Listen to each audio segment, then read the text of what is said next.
Hi guys, welcome back to another edition of the Doctor's Peel. How are you doing?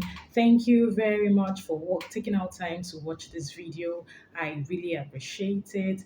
Thanks to those who have subscribed. Thanks to those who are yet to subscribe because I know you will surely subscribe one day.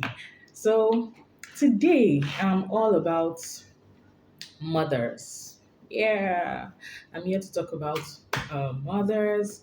I'm here to give them some tips about their newborn care, um, breastfeeding, postpartum depression. I'll just try to touch some areas. And if there's anyone I missed out, you're free to come to the comment section and drop whatever it is you feel I should have mentioned but I didn't mention. So let's get right into it. So, congratulations on your newborn baby. It's a new feeling, especially if it's your first time. It doesn't matter what mode of delivery you had, but I want to say it's a nice feeling. It doesn't matter how you're feeling right now, but it's a nice experience holding that bundle of joy belly for 9 months. It's I'm sure you're excited. So congratulations. So let's get right into the video. You could give birth vaginally or give birth through cesarean section. I want to put it out there right now that although this term normal delivery has spread all over, like it has been from generation to generation. Oh, did you have a normal delivery or you did CS? What is most important is your life and baby is alive or babies are alive. Hmm? So don't let anybody um, tell you otherwise, that this is the way you're supposed to have delivered, this is the way you should recover. Please and please, your mental health after delivery is very important because a lot of people go around and say, oh, I had a normal delivery and I was discharged an hour later. Why are you staying one day in the hospital?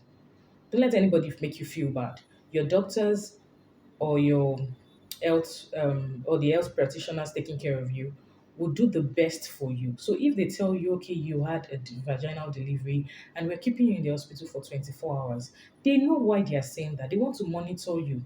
There's something called post delivery care. They want to see you after your delivery to see if you're going to bleed, to see if you know how to breastfeed your baby, to see if there'll be any complications with your baby, to check your baby for jaundice and the rest.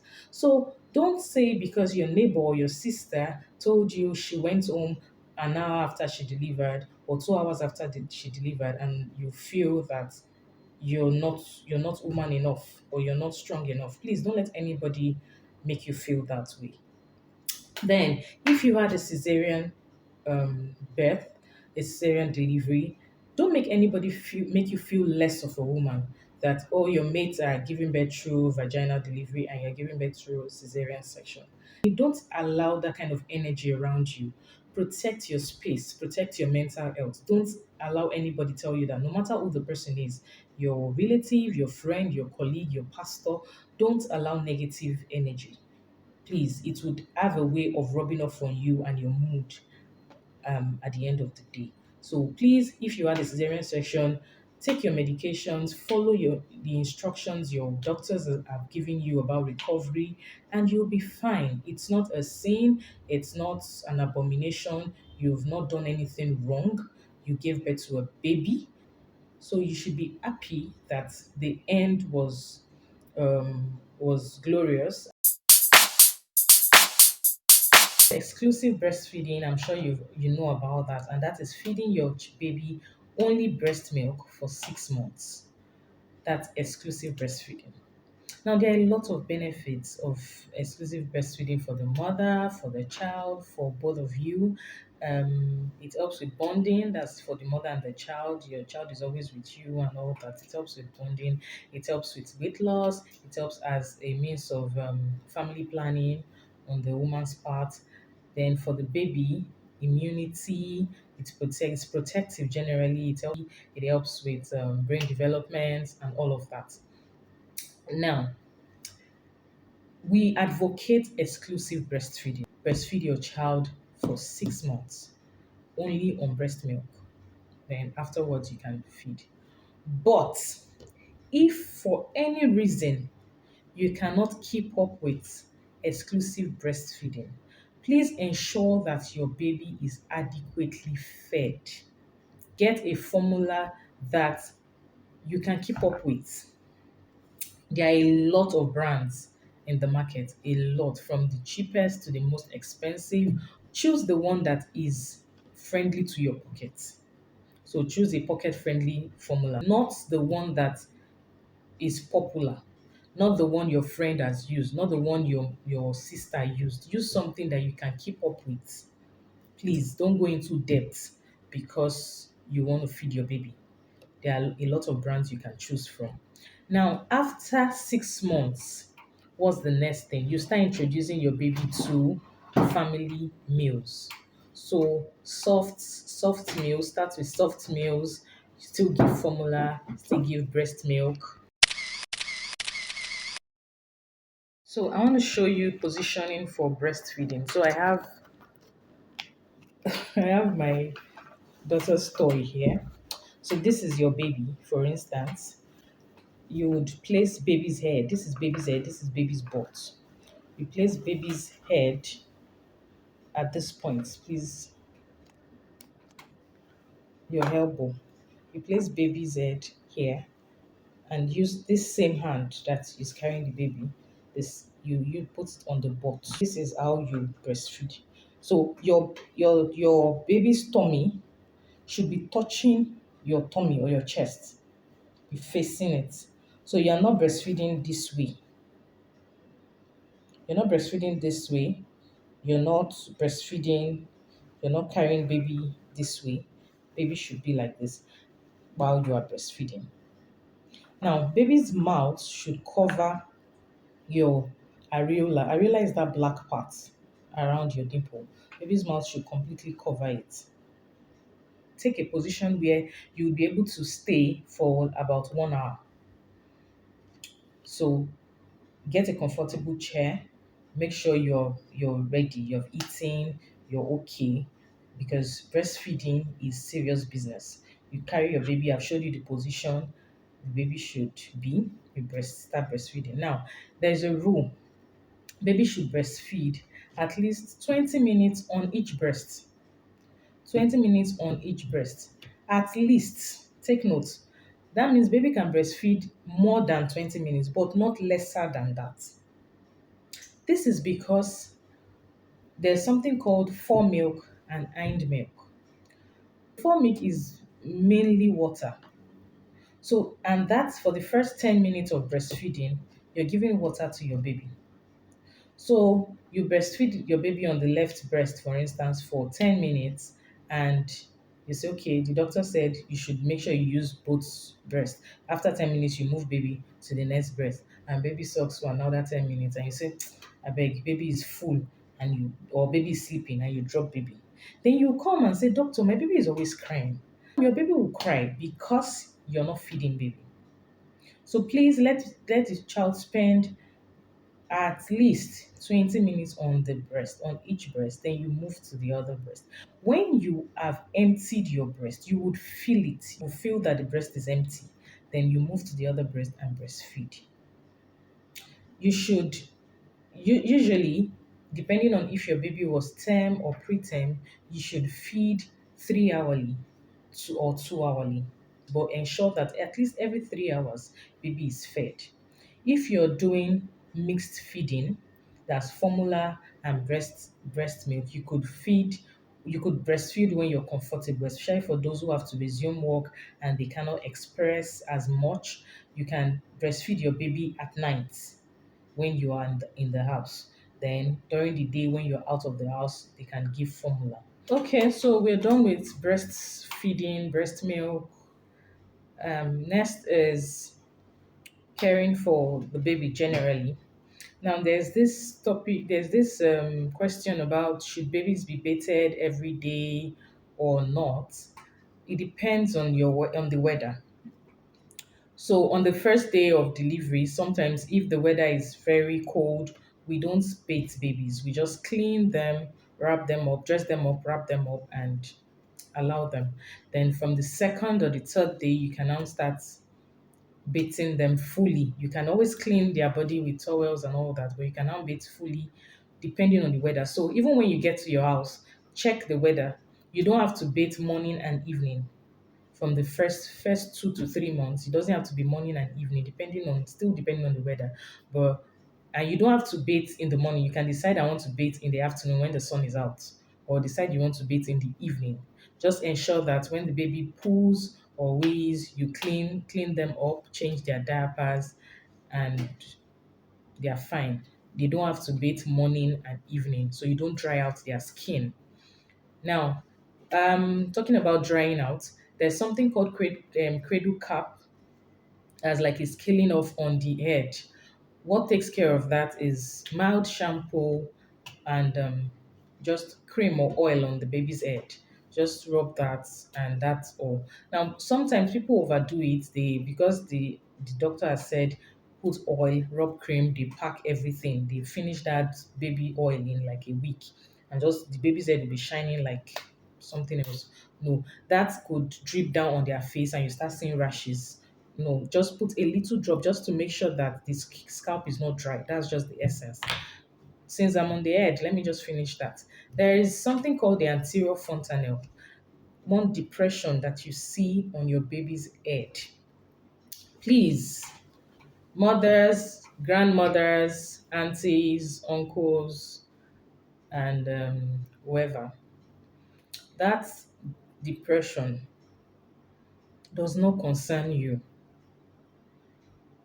Don't do anything to it. Don't put anything hot. Don't put water. Don't put concussions. Don't wrap it up. Nothing. Just let it be. When you bring your baby for checkup, that is one of the things we check. Is he overly depressed? Is he elevated? Those are signs we watch out for in a baby. And it sends a message to us. So if you cover it up, what are we going to check? So please just let that place be. What it is that your baby's skull is not mature enough, is still forming. So that space is to allow for enlargement, expansion. That's not the size of your newborn's head, is not the way it will be when the baby is a year or when the baby is 5 years. It will keep expanding. So please, that is the essence of the anterior fontanelle. There's another one posterior, but most people don't take note of it because they don't know it's there. There's another one like that at the back, but that's smaller. So that one in front would eventually to close up on its own. So just leave it like that. It would eventually close.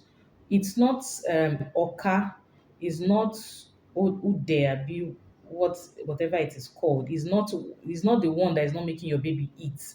That's not what is causing fever for your baby. That is not what is causing your baby to always throw up. So please, leave that anterior fontanelle. Now coming to the face. Mothers, I know um you want a grown up at 1 month or 1 week. That's why you'll be doing applying makeup for your baby. For those of you who rub that black thing on your baby's face, your baby's eyes and all that, please stop it. It doesn't do anything. It doesn't make your baby more beautiful. So please, don't apply anything on the eyes. When you bring your baby to the hospital for checkup, we want to check if your baby is jaundiced. We want to check if your baby is pale. That's what we'll look at. We look at the eyes. So if you have rubbed all your plenty things, we would not see it. Those of you who are fond of finishing baby powder in 1 month, sorry, 1 week, because you rub everything on baby's face, please, you're drying out your baby's skin. That is why your baby will come up with rashes.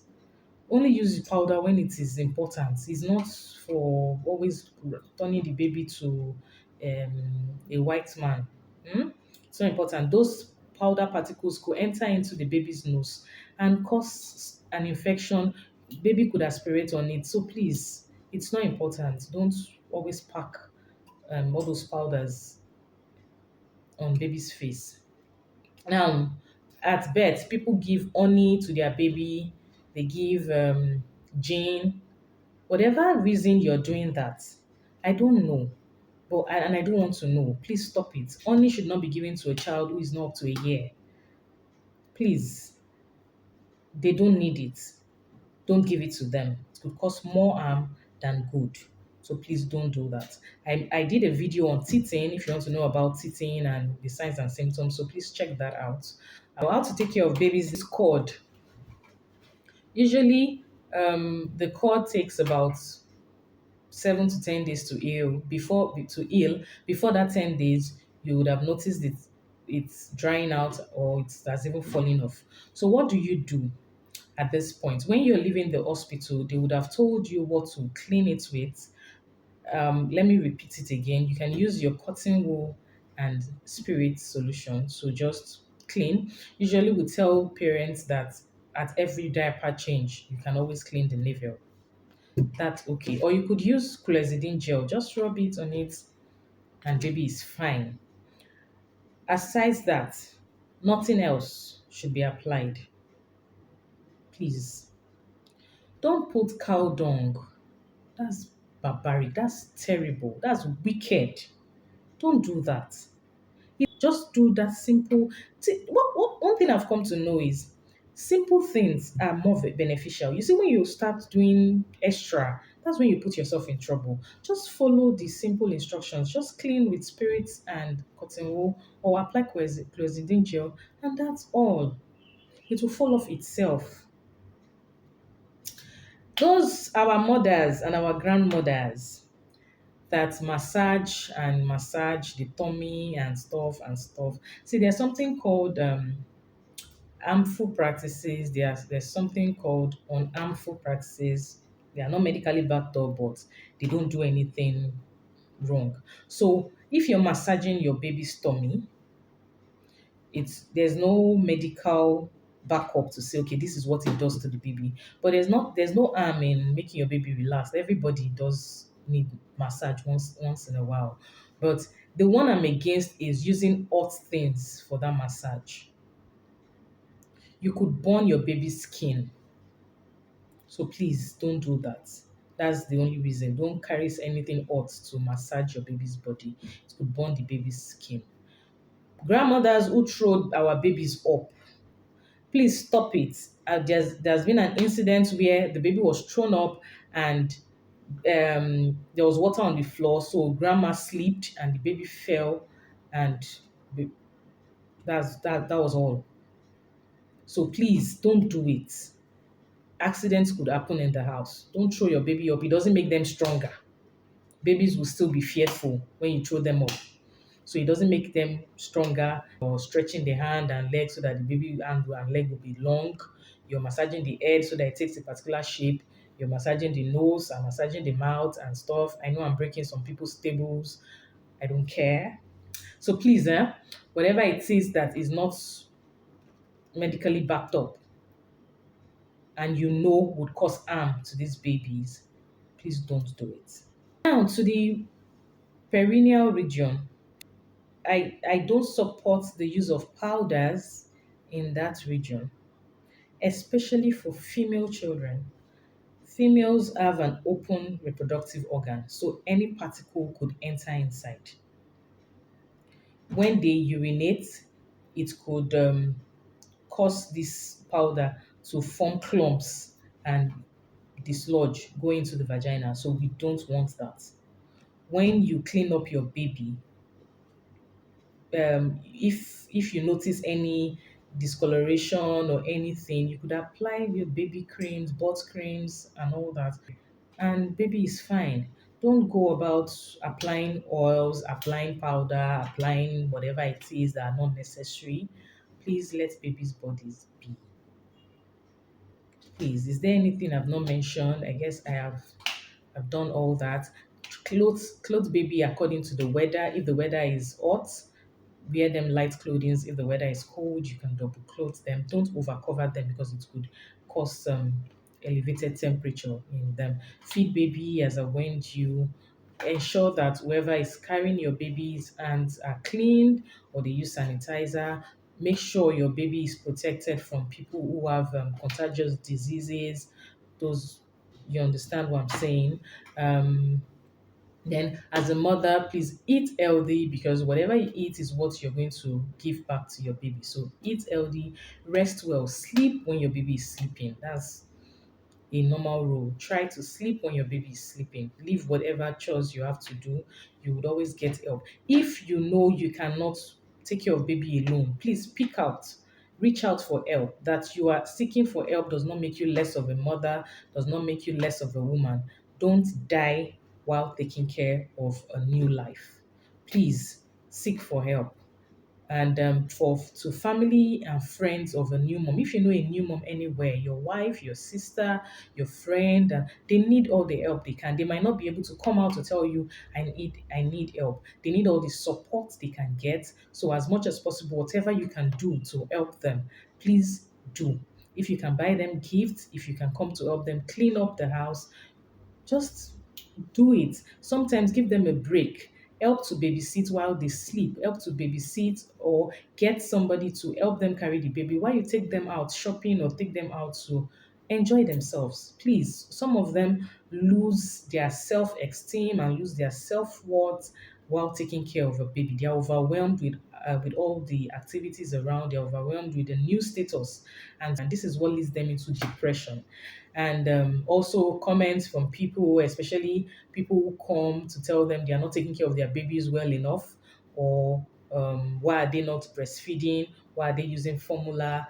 You understand? So all these things gets to them, and they go into depression. There are some women who have underlying mental illnesses, and so the labor process and after delivery just triggers depression, triggers psychosis. There's something called postpartum psychosis also. So please, they need all the mental support, all the psychological support they can get.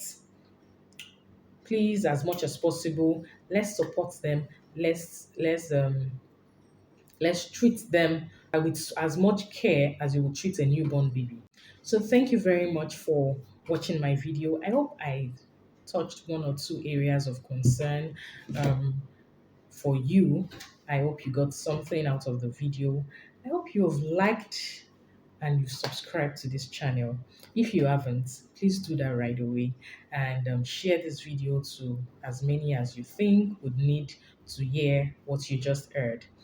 If there are any other thing you want me to talk about, any other topics, or something I omitted that you felt I should have talked about, or something I said that didn't go down well with you, please say it in the comment section or send me a DM on Instagram at thatfamilydoctor.